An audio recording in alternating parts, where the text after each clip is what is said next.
Terus ini ada juga tentang genre-genre seperti kita membahas tentang metal ya. Mungkin di sini orang hitam semua. Ada black metal, ada death metal. Kan kebetulan yang di sini narasumbernya ada black metal sama death metal. Gini Mas, pertanyaannya cukup simple. Sampai memang tercipta lirik dari underground sendiri karena dari nenek moyang kita tentang underground sendiri itu tentang musiknya buruh kan. Awal buruh di Inggris, dia ingin berdemo, gimana caranya untuk kalau memang demokrasi nggak boleh kan di sana. Akhirnya mereka mengeluarkan meluntahkan liriknya, hujatan mereka lewat lirik, lewat musik kan. Awal dari musik kita ya bang ya. Terciptalah punk. Nggak ada punk, nggak ada kita. Nggak ada metal, nggak ada bla bla bla musik ya. Setahu saya, maaf kalau saya salah tolong diralat. Tapi setahu saya itu nggak ada punk, nggak ada kita. Musik kita musik menghujat, ya kita musik untuk berdebat. Kita diciptakan. Nah di situ tadi kata Manjasat sendiri tadi bilang metal tuh kuat mas ya. Oke, metal tuh kuat. Saya bilang saya ralat underground tuh kuat.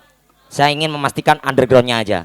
Kalau metal kan itu aja ke satu sisi. Kita bicara atap underground. Terus emang bertujuan dibawa kemana sih mas? Underground sendiri itu.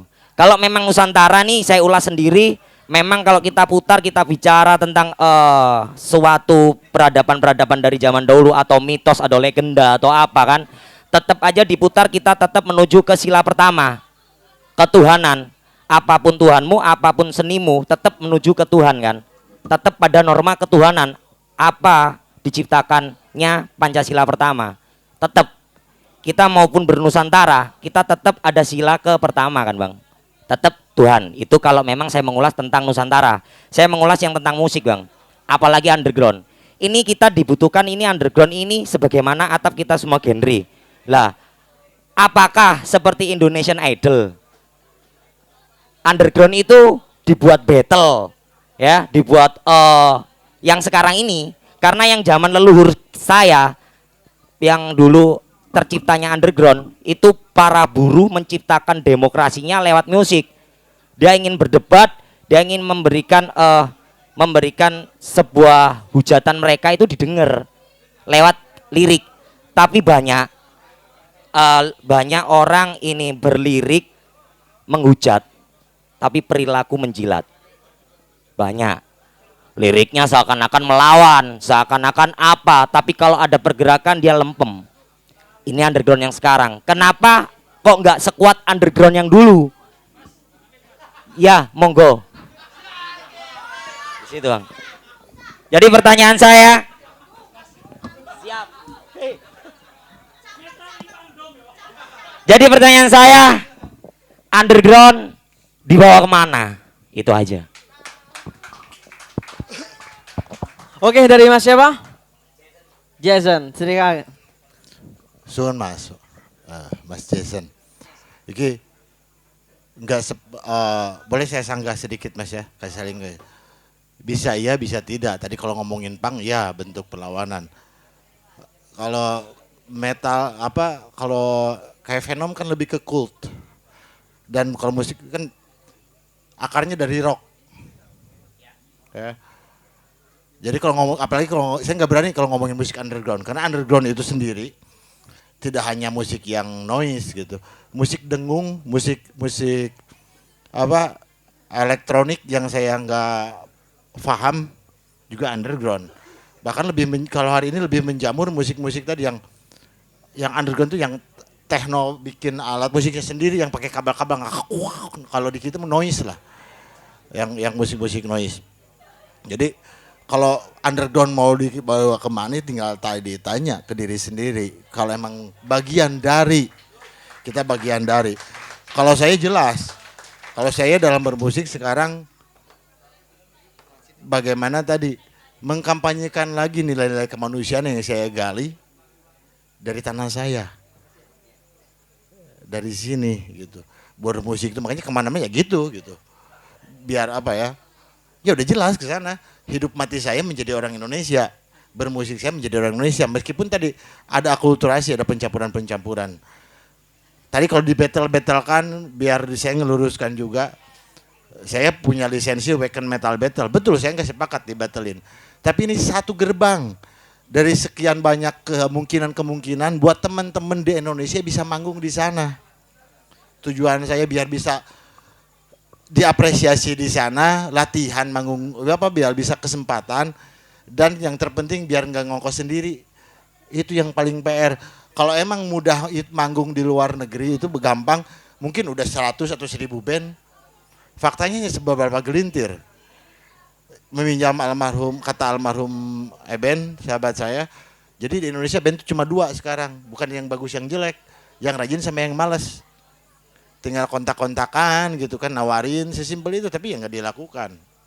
Dan kenapa saya tadi pengen tadi ya, walaupun caranya dibattlekan di sana. Ini banyak banget.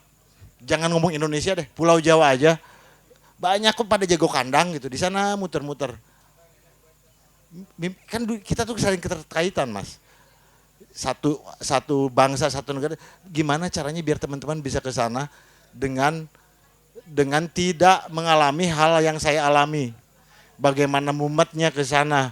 Ini kan teman-teman, malah sekarang saya ngelihat udah punya tadi pakem ini yang tes Indonesianya kuat gitu. Dan kalau bandnya rajin sebetulnya yang battle itu bisa dapat tour banyak, tapi nggak dilakukan. Ya enggak tuh masa tour atau label, karena tiap band yang bisa masuk battle pasti di sana dapat sehari ngumpul sama saya di VIP. Di VIP itu nggak hanya musisi, ada record label, ada booking agency, satu dunia ngumpul, tinggal gimana negonya. Ini yang nggak dilakukan oleh teman-teman 3 tahun kemarin, pengalaman yang salah gitu. Anak-anak ternyata pikirnya manggung itu party, nonton, bukan ya tempur gitu. Ini emang kalau salah battle banyak yang ini juga gitu di luar juga. Tapi emang ternyata ada kesamaan juga. Kesempatan manggung kalau di Islam mungkin itu hajinya. Ya biar bisa haji lah gitu ke sana gitu. Kesempatan ya ya bangga gitu buat saya. Tadi underground mau dibawa kemana, balik lagi ke dirinya masing-masing. Kalau emang pelakunya, tujuannya mau dipakai penjilat, silakan gimana lu. Tapi kan yang namanya karma itu pasti ada. Yang tukang ngejilat pasti banyak dijilat-jilatin, ya kan? Tinggal kita saku pelakunya yang ada di sini yang ngumpul sekarang mau dibawa kemana? Indonesia yang luas ini tinggal tinggal tanya ke diri masing-masing. Kalau saya sekarang inginnya, maaf ya ini cerita sedikit tentang Jasad. Jasad harusnya Hellfest main. Hellfest main ini sekarang nih. Saya kenapa? Energi capek. Saya mendingin bikinin yang battle. Energi saya ada di sini. Kecuali beres itu baru. Ya buat anak-anak. Saya udah bikin gerbong, yang mau masuk mangga. Silakan, yang enggak silakan mangga dengan caranya sendiri. Yang penting jangan saling bully, jangan saling hujat. Tujuan kita kan sama, buat ngangkat teman-teman di komunitas gitu. Kecuali kalau tujuannya ingin ngejelek-jelekin bangsa sendiri, ya monggo. Dan penyakit Indonesia dari dulu sampai sekarang di kita masalahnya satu, nggak mau bersatu. Nggak mau bersatu, kan bersatu itu nggak mesti sama juga. Perbedaan yang ada ya tujuannya buat ngangkat anak-anak, ayo bareng-bareng. Yang ada kan ya saling menghujat, saling bully, DPD et impera itu tadi gitu. Gitu Mas. Dan betul kalau perlawanan, iya perlawanan. Tadi bukan demo, itu sebetulnya perlawanan. Dan dicapnya sekarang kalau di musik black metal misalnya, itu dicapnya jadi satanik, jadi antichrist. Padahal faktanya bukan demikian. 2015 saya diskusi budaya dengan teman-teman Skandinavia, Viking. Namanya di Birka. Birka itu satu pulau, kayak di kita kayak masyarakat Baduy guys, tapi di pulau. Pulaunya Viking, tanah sucinya Viking. Diskusi dengan anak-anak metalhead di sana. Ujung-ujungnya satu. Saya dicap pengecut. Dicap pengecut kenapa? Karena saya tidak berani bakar-bakaran rumah ibadah.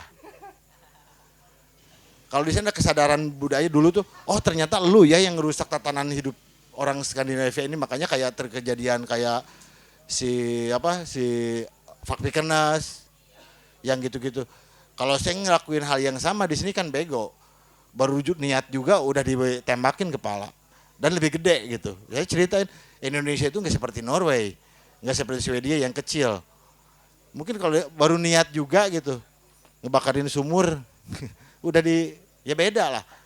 Makanya diskusi gini yang saya lakukan, saling mengisi, ketimbang dengan cara kekerasan. Kemarin bulan puasa hari Jumat Agung, tapi di sini nggak ada yang demo. Ada pembakaran Al-Quran di Swedia, nggak ada yang demo di sini. Saya tahu banget kenapa kejadian demikian. Cerita sedikit pengalaman. 2015 saya masuk Swedia sama Jerman. Ketika itu imigran dari Syria yang menerima hanya 2 negara. Swedia sama Jerman. Dan dispandukin welcome gitu, kayak nyambut saudara. Ngobrol saya sama teman-teman. Kalau saya jadi Perdana Menteri Swedia, saya nggak bakal nerima imigran. Karena pasti bakal ada cultural clash, bakal ada tabrakan budaya dengan budayanya yang beda. Dan saya dicapnya rasis. Negara kalau emang ada apa-apa mereka kriminal di sini ada hukum kata dia. Kalau saya nggak bisa dilindungi dulu warga sini. 2016, 2017 kejadian di Swedia diperkosa sama imigran 17 orang live Facebook. Satu taman di Malmo, tiap tahun saya ke sana karena saya di sana ngerekes semedi gitu tahu dari mulai bersih sampai kumuh banyak sampah kotor. Orang Skandinavia jadi kayak gini nih mas, tapi di dalam perut, takut HAM dan lain sebagainya. Karena Malmo dekat dengan Copenhagen, dengan perbatasan Denmark cuma 20 menit pakai ini kayak Suramadu. Politisi Copenhagen dari Denmark bakar Quran di Stockholm kemarin tuh, rame lah chaos. Dan beruntung orang-orang Indonesia nggak kebawa karena mereka tahu kejadian yang sebenarnya. Kenapa ada asap? Karena ada api gitu. Nah, ini saya bukan orang Islam tuh baik di sana. Buktinya di Palestina, orang Palestina itu banyak di sana. Orang Indonesia banyak, tapi nyantai. Karena ada budaya yang dibawa, nggak bisa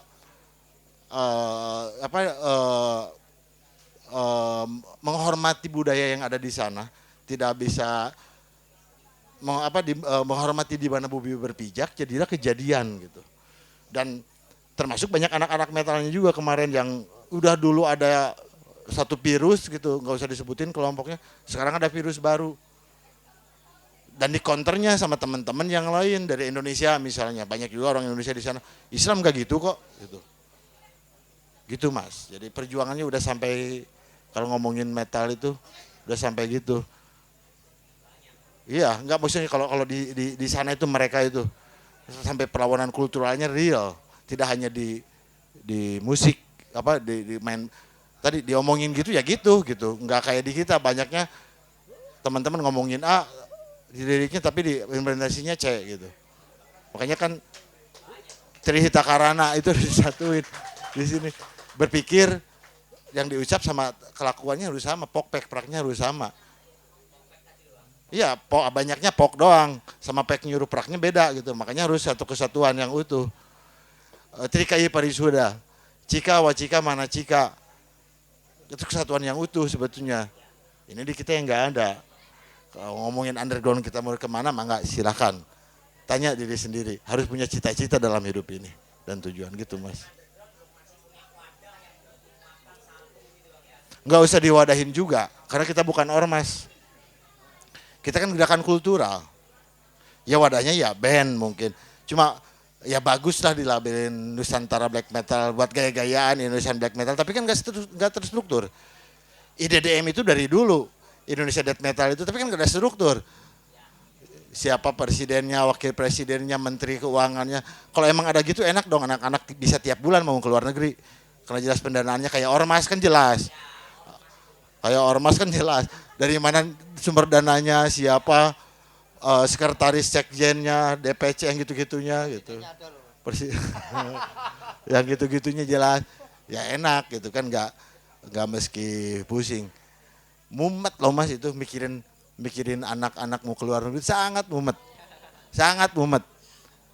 bisa nembak orang, saya kalau nggak udah mualaf jadi orang Indonesia kayaknya bisa nembak orang 2015. Mikirin 2 band nih, 2 personil Jasad. Jasad sama BK, tiap individu kan beda-beda loh keinginannya.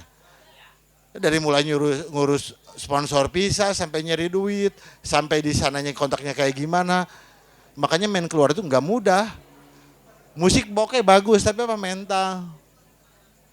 Kan kita masih inferior ketika ngelihat bule sedikit, gondrong, totoan, wah ser.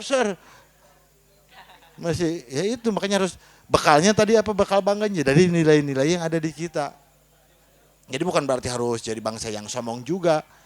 Ini buat percaya diri aja biar kan kalau konsep pajajaran itu apa? Sajajar sapajajaran.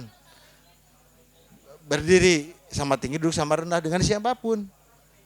Itu konsep pajajaran yang saya terapkan. Jadi ya enggak ketemu sama Marilyn Manson nyantai, ketemu Rob Halford nyantai di base dan enggak mesti hey guys gini-gini kan dia malu sendiri. Lu orang Indonesia malu-maluin gitu. Jadi bukan kalau niat jadi YouTuber mungkin udah banyak konten Mas, tapi kan enggak meski gitu juga kali kan. Setiap orang itu memiliki selera orgasme yang berbeda. Jadi ada yang suka yang agak semok, ada yang suka langsing, ada yang suka gimana. Iya kayak gitu. Jadi kalau sudah menyangkut orgasme ini udah beda gitu. Jadi kita sama halnya ketika di dalam yang lebih serius sedikit seperti religiusitas akan terjadi mazhab. Dalam mazhab sendiri itu nggak bisa kita generalisasi di dalam satu perspektif kita. Tinggal gimana kita orgasmenya gimana. Saya yakin lah boleh di voting di sini. Setiap orang pasti bakal memiliki selera yang beda. Kalau sudah menyangkut tentang orgasme ini sudah beda. Seperti mazhab sendiri menyatakan underground adalah jalan. Jalan itu ada banyak. Kalau kita berbicara dari sudut pandang mazhab tapi di dalam musik ya, tapi di dalam sebuah kedaulatan.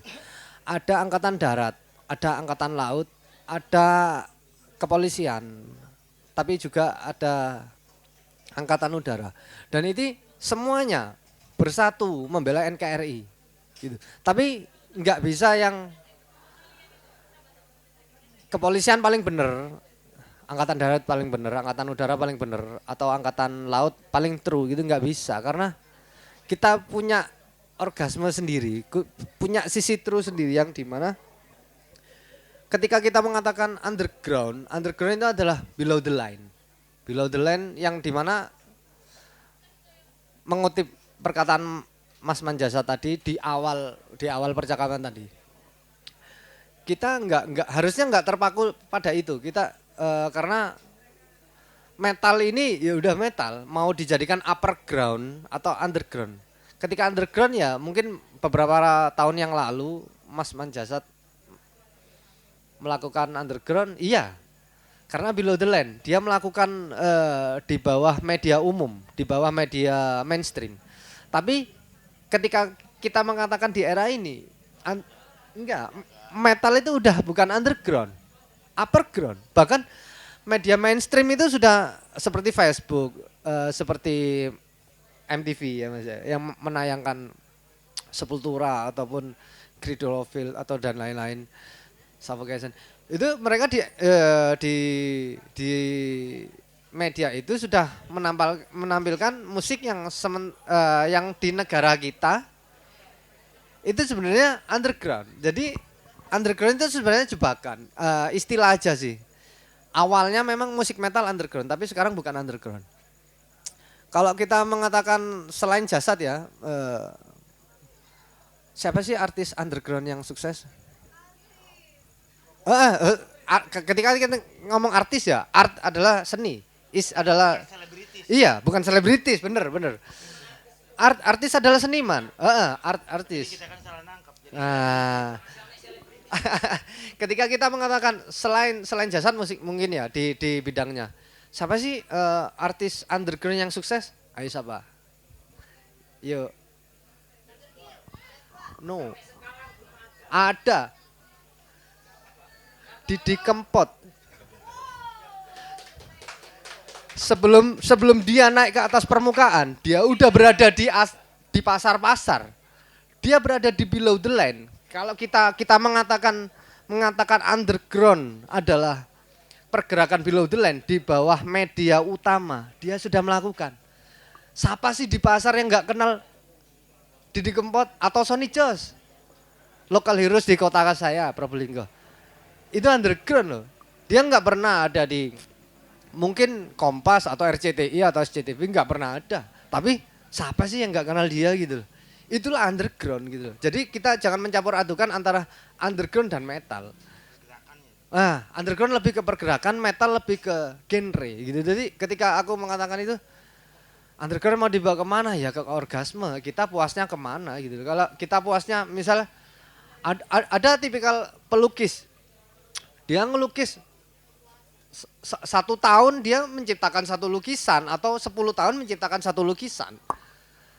Tapi masa bodoh gitu loh. Ketika dia terjual atau enggak terjual, ya itulah lukisanku, itu pergerakan jiwaku. Gitu. Jadi ataupun seperti Picasso, dia yang seorang disleksia ya.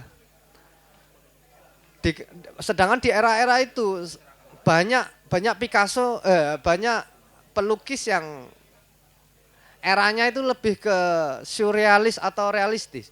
Tapi Picasso datang dengan wajah yang berbeda. Bukan karena dia apa, ya akhirnya dia menjadi sebuah fenomena underground. Orang-orang menjadi ingin tahu bagaimana sih sudut pandang. Karena pada zaman itu nggak ada foto, mungkin nggak ada foto yang seperti seindah sekarang atau Photoshop atau media-media lain. Picasso menciptakan citranya dengan sedetail mungkin dari sisi disleksia. Hingga orang-orang bisa memahami sisi disleksia. Ataupun Van Gogh. Van Gogh dia sedikit buta warna yang dimana sudut pandang prisma warnanya dia hanya maksimal dia bisa menerima biru dan kuning. Sehingga ketika di sebuah galeri atau di sebuah pertunjukan seni, orang-orang itu ingin tahu gimana sih ketika seseorang punya cacat warna, di mana dia hanya spektrum warnanya dominan kuning dan biru, gimana sih sudut pandangnya? Itulah yang otentik dan original. Jadi ketika kita mengatakan underground harus dibawa kemana, ya orgasmenya kemana? Kita jangan jadi kayak Mas Man tadi bilang, jangan jadi follower terus dong. Ketika ada, mungkin ini bisa di-cut dulu ya oleh panitia ya. Ketika di festival lokal brand tertentu seperti Hammer Sonic atau Reken Solo ada band luar dengan embel-embel tertentu, kita berani dong bayar mahal. Tapi ketika ada yang main band-band lokal, itu local hero kalian yang ketika menyampaikan sesuatu, kalian yang seperti ini enggak masuk spesifikasi karena bukan band luar, karena apa? Itu sebenarnya mentalitas sendiri gitu. Inferior itu sendiri seperti kata Mas Manjazat. Jadi follow your sign aja sih kalau ketika mengatakan underground dan itu musik kalian, orgasme aja. Kita nggak bisa balik ke tadi, kita nggak bisa memaksa vibrasi orang tertentu untuk suka selera tertentu gitu. Kita masing-masing orang, bahkan masing-masing individu entah cowok entah cewek, kita punya kriteria suami atau istri masing-masing yang dimana itu nggak bisa, kepuasan itu nggak bisa digeneralisasi oleh orang lain gitu. Oke, terima kasih.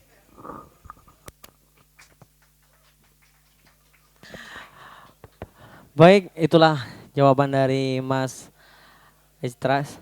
Dan satu lagi pertanyaan dari penyalaan atau interupsi dari Mas yang di sebelah kanan stage. Dipersilakan. Selamat malam semuanya, Sugeng Dalu.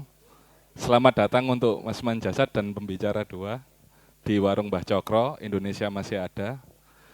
Rasa syukur yang sangatlah tak terkira di sini bahwasanya cerminan Nusantara itu sangatlah warna-warni, dari pendapat teman-teman, dari pertanyaan teman-teman itu sangatlah wow.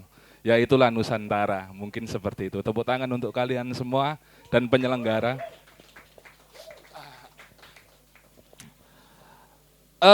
Di sini saya ingin men-share saja sebenarnya kayak gitu. Saya juga tidak akan bertanya, intinya kayak gitu.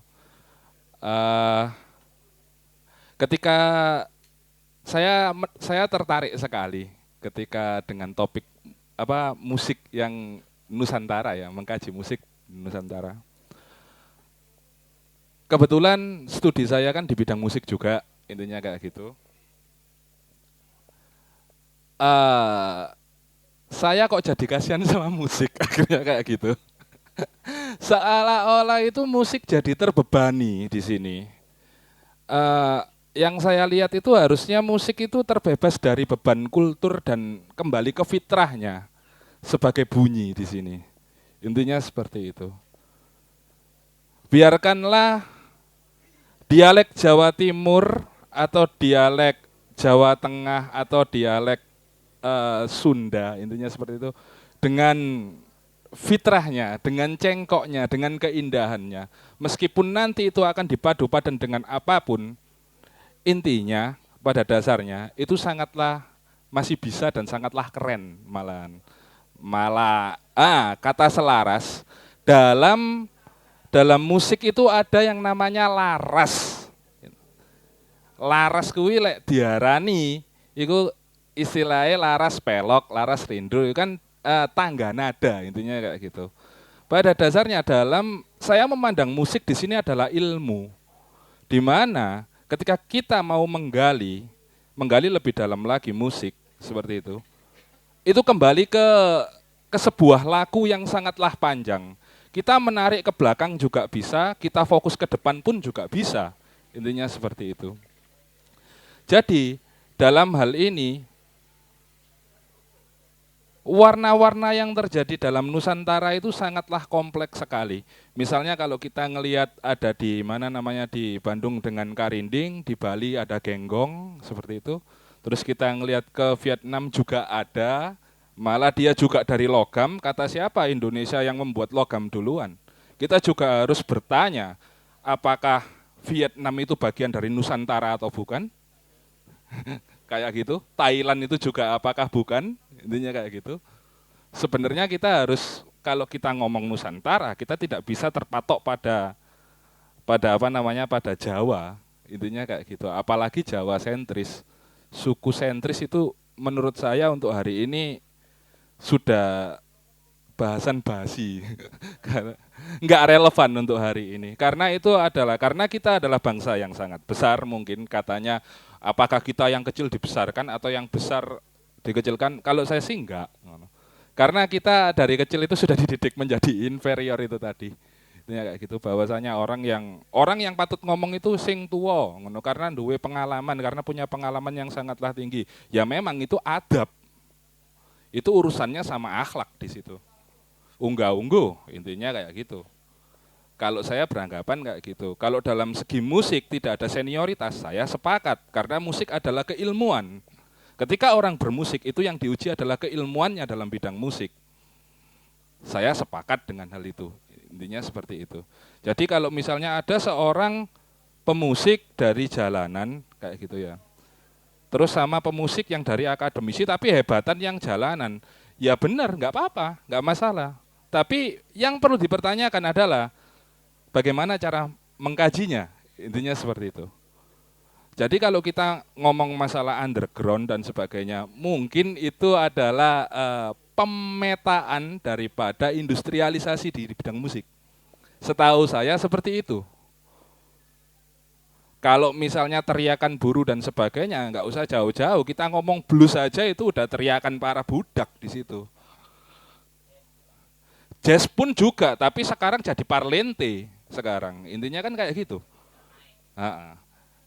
Kata siapa musisi naik daun? Bukan musiknya yang naik daun kemana-mana. Pada dasarnya kalau kita membedakan hari ini underground atau bukan, saya rasa itu sudah nggak ada. Menurut saya seperti itu.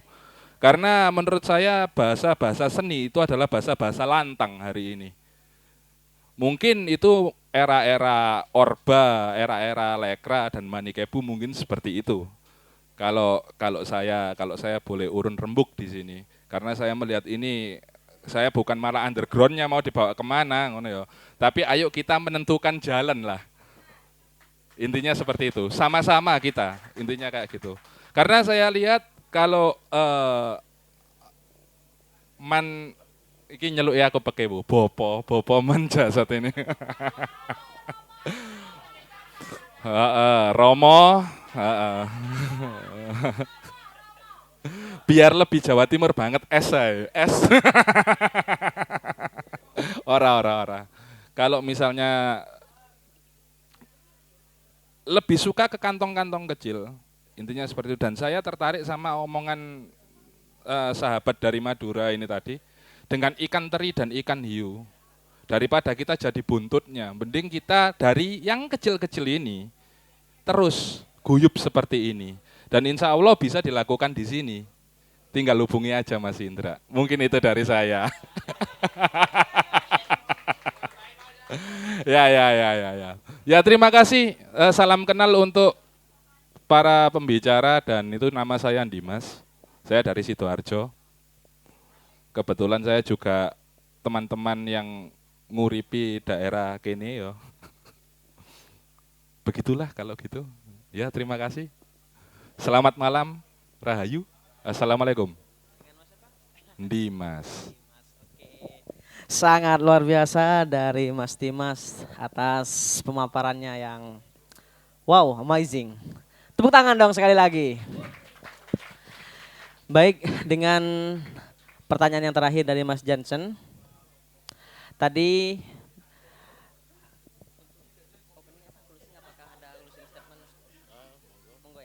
Oke, sebelum kita menyaksikan penampilan puisisasi dari Mas Oteng, ada closing statement dari masing-masing narasumber. Yang pertama dari Mas Manjasat. Oke, dipersilahkan.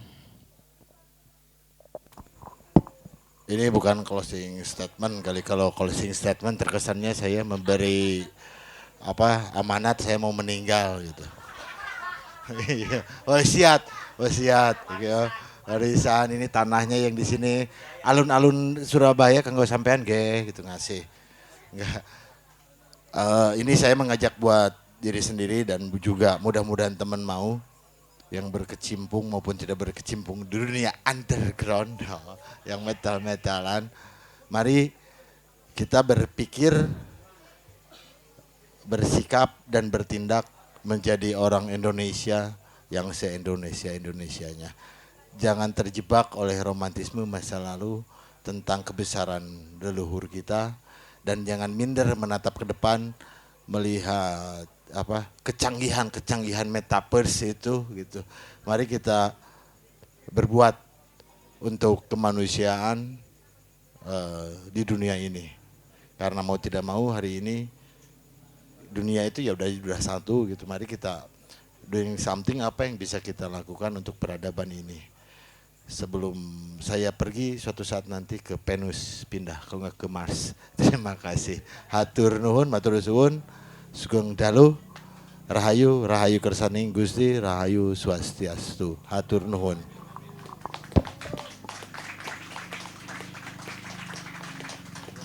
Ayo, kan sudah diwakili jenengan. Terima kasih juga buat teman-teman yang udah datang untuk pertanyaan-pertanyaan kritisnya untuk kepeduliannya terhadap Nusantara. Saya juga berterima kasih untuk jiwa-jiwa yang masih tergerak untuk Nusantara ini, untuk tongkat estafet ini. Kalau kata orang Jawa saru rasanya kalau saya memberikan wejangan, tapi mungkin ada satu titik di mana ini sudut pandang saya. Jangan malu menjadi insan-insan Nusantara. Kita terlahir di Jawa bukan karena Tuhan melempar dadu, tapi kita sebagai orang yang diutus, entah itu kita dilahirkan di mana aja dan kita harus berbangga dengan siapa aja dan mencari jati diri kita sebagai blueprint kita, siapa sih kita lahir di Nusantara ini dan peran kita terhadap konstelasi semesta ini. Oke, terima kasih.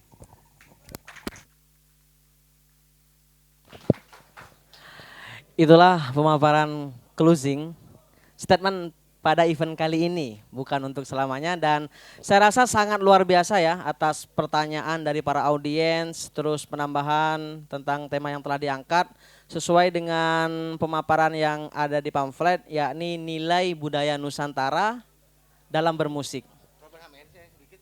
Bagaimana? Monggo, monggo. Toreh. Ini mumpung masih ingat, sebentar lagi 2024 pasti ramai eskalasi politik. Saya nitip buat teman-teman, jangan lupa untuk memilih Sumanto. Sumanto for presiden. Satu-satunya calon pemimpin yang disegani oleh rakyatnya Masya Allah. dan ditakuti bangsa lain. Sumanto for presiden. Terima kasih. Oke. Sangat tergugah dan banyak wawasan yang saya dapat dalam event Nyangkru bareng dengan tema nilai budaya Nusantara dalam bermusik.